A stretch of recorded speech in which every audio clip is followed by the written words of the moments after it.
Selamat siang, Prof. Lani dan teman-teman semuanya.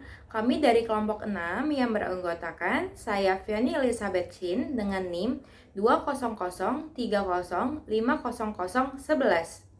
Perkenalkan, nama saya Margareta Tersia dengan NIM 2020003050005.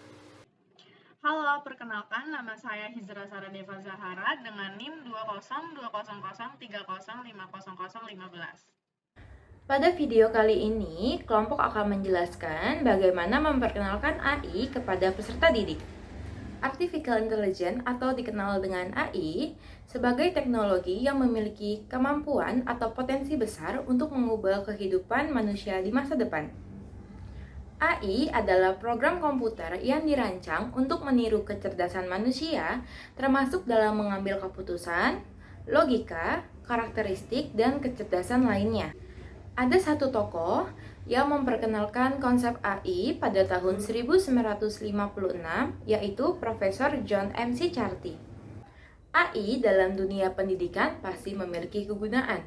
Yang pertama adalah membantu pelajar dalam mengontrol dan memantau pembelajaran mereka. Yang kedua, memungkinkan untuk hidup dan bekerja dengan baik di masa depan. Selain itu, akan ada precision learning yang tidak hanya memperhitungkan aspek kognitif, afektif, dan psikomotorik siswa, namun akan melibatkan kehidupan sehari-hari siswa.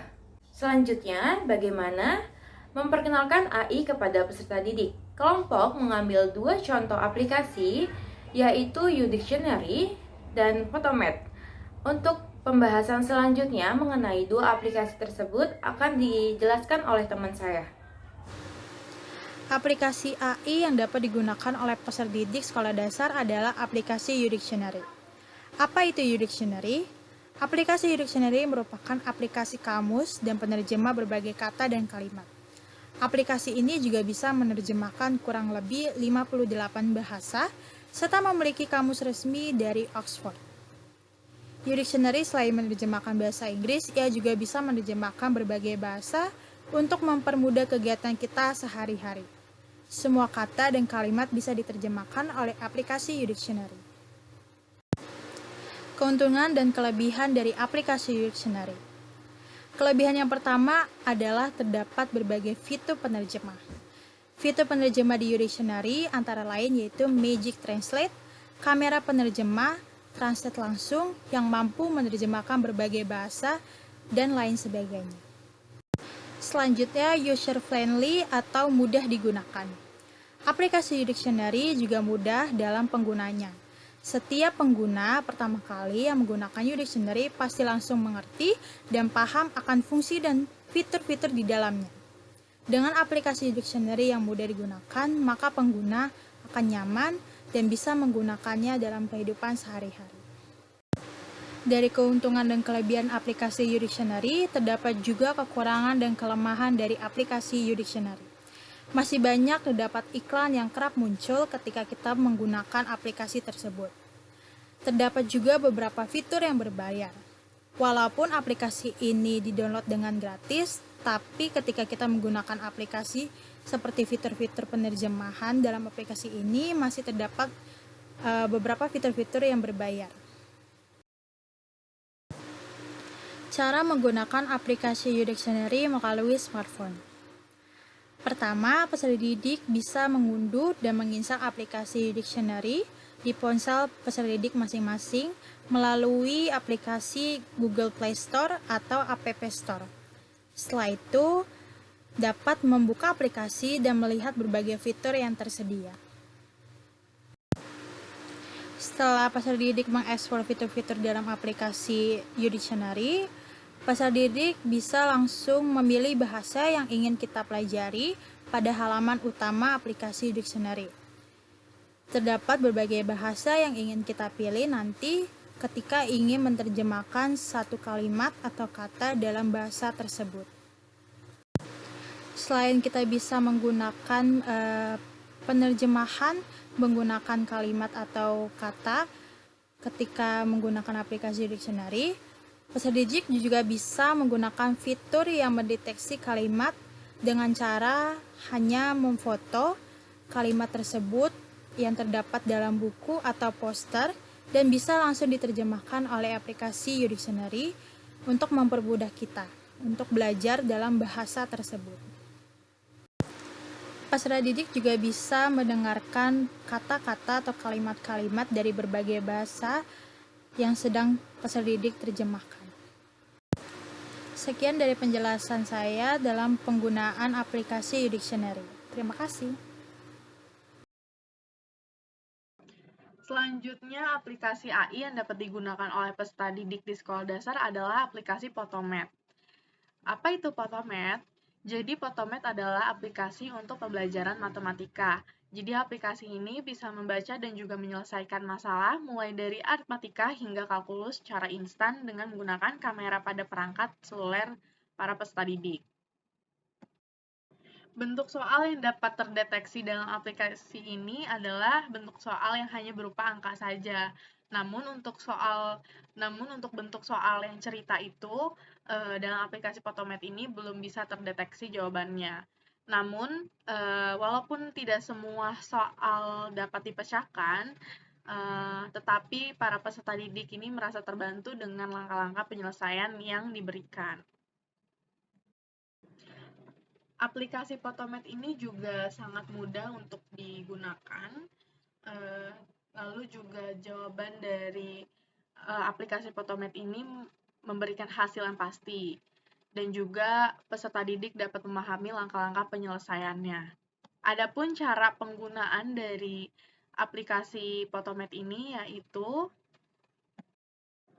langkah pertamanya adalah kita dapat mendownload aplikasi Photomath ini di Play Store ataupun di App Store pada perangkat peserta didik.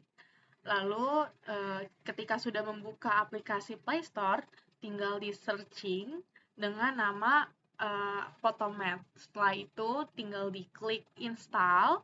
Setelah itu menunggu hingga terpasang di perangkat seluler para peserta didik. Lalu selanjutnya, jika aplikasi sudah terpasang, selanjutnya peserta didik dapat membuka aplikasi tersebut dan otomatis layar akan menampilkan bagian kolom pindai soal.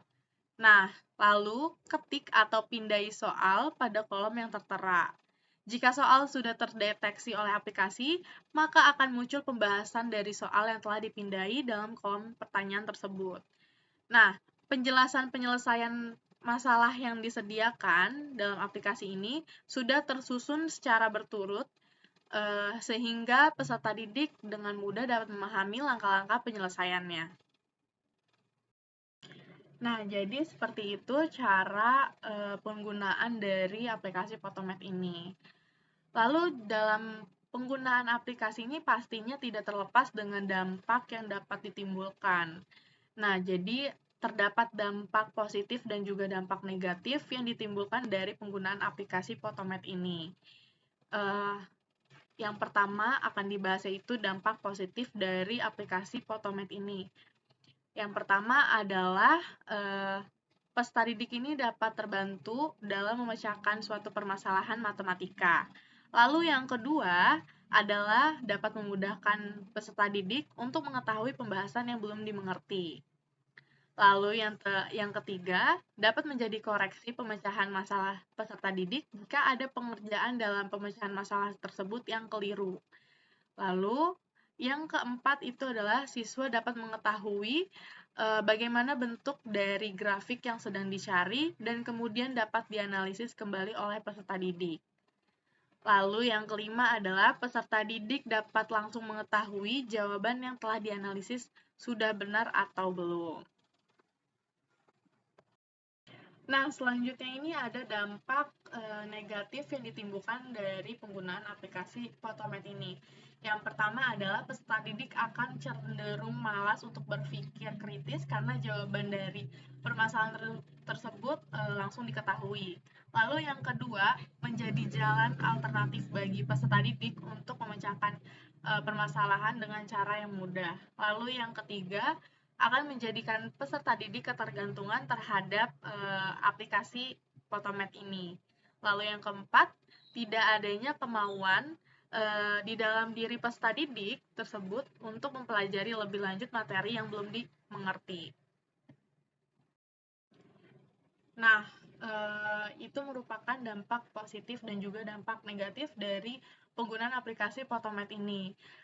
Namun ini balik lagi ke diri peserta didik. Jika peserta didik menggunakan aplikasi ini dengan tujuan agar dapat memahami proses dari pemecahan suatu masalah, maka dampak yang akan ditimbulkan yaitu adalah dampak positif atau dampak yang baik. Nah, namun jika peserta didik bertujuan untuk mencari jawabannya saja tanpa berpikir kembali, maka dampak yang akan ditimbulkan itu adalah dampak yang buruk atau dampak yang negatif. Sekian penjelasan dari saya, penjelasan dari penggunaan aplikasi Photomath ini. Sekian dan terima kasih. Sekian video yang dapat kami jelaskan. Jika ada kurangnya, kami mohon maaf. Semoga bermanfaat. Terima kasih.